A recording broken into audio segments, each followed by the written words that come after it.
শেষ পাতাখানি ঝরবার আগে বলেছিল বৃক্ষকে, রিক্ত হয়েছ ভেবো না কখনো, মুষড়ে পড়ো না শোকে। মাথা উঁচু করে থেকেছে বৃক্ষ যেন এক কঙ্কাল, প্রসারিত করে আকাশের দিকে ঝরা পাতা যত ডাল।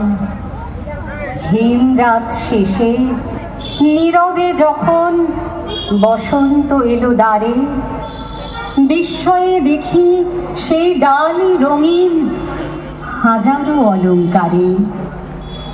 নিচে বিবর্ণ ঝরা পাতাগুলো ওরাই দিয়েছে সব, প্রিয় অরণ্যে রেখে গেছে এই বসন্ত উৎসব। এই যে বসন্ত উৎসবের আয়োজন, এই বসন্ত উৎসবের সঙ্গে একটি ফুলের নাম কিন্তু ভীষণভাবে জড়িয়ে রয়েছে, তা হলো পলাশ। এই পলাশ ফুল যদি আবার হয় পুরুলিয়ার, তাহলে তো তার রূপ রস একটা অসামান্য মাত্রায় পৌঁছে যায়।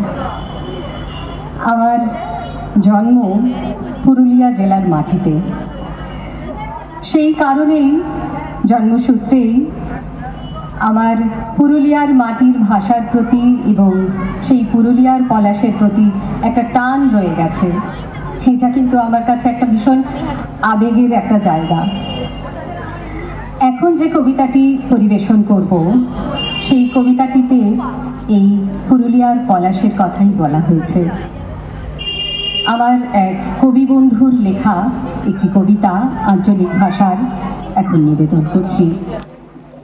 কবি সুমিত কুমার বেরার লেখা রাঙা পলাশ। পুরুলিয়ার রাঙা পলাশ, পাহাড় কালো কালো, আগুন জ্বালা ফাগুন মাসে বসেছিলাম ভালো। মন পিড়িতে মজল আবার, নাই পাছে পথ পালাই যাবার। রেশম রেশম শালের পাতে চিড়িক চিড়িক আলো। পুরুলিয়ার রাঙা পলাশ, পাহাড় কালো কালো। রেশম রেশম শালের পাতে চিড়িক চিড়িক আলো। পুরুলিয়ার রাঙা পলাশ, পাহাড় কালো কালো। আহা পাহাড় কালো কালো। কংসাবতী নদীর চরে ডবকা শিমুল যখন ঝরে, আকাশ লাইহে লাল। ধামসা বাজে মাদল বাজে, মন লাগে নাই পড়ের কাজে। ঘরে হাড়ির হাল। খেপা কোকিল ডাকছে বনে, বলছে ফাগুন আইলো। পুরুলিয়ার রাঙা পলাশ, পাহাড় কালো কালো। খেপা কোকিল ডাকছে বনে, বলছে ফাগুন আইলো। পুরুলিয়ার রাঙা পলাশ, পাহাড় কালো কালো। আহা পাহাড় কালো কালো। মাঠা বড়র চিকন ঢাইয়ে কে দিয়েছে আগুন জাগে? পুড়ছে মনের মাটি। আয় সজনী বুকের মাঝে, রাখবো ধরে সকাল সাজে। পাইতবো শীতল পাটি, গাইব দুজন মিলে, লাগবে কেমন ভালো। পুরুলিয়ার রাঙা পলাশ, পাহাড় কালো কালো। গাইব ঝুমুর দুজন মিলে, লাগবে কেমন ভালো।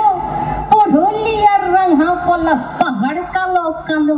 আহা পাহাড় কালো কালো। পুরুলিয়ার রাঙা পলাশ, পাহাড় কালো কালো। আহা পাহাড় কালো কালো। নমস্কার।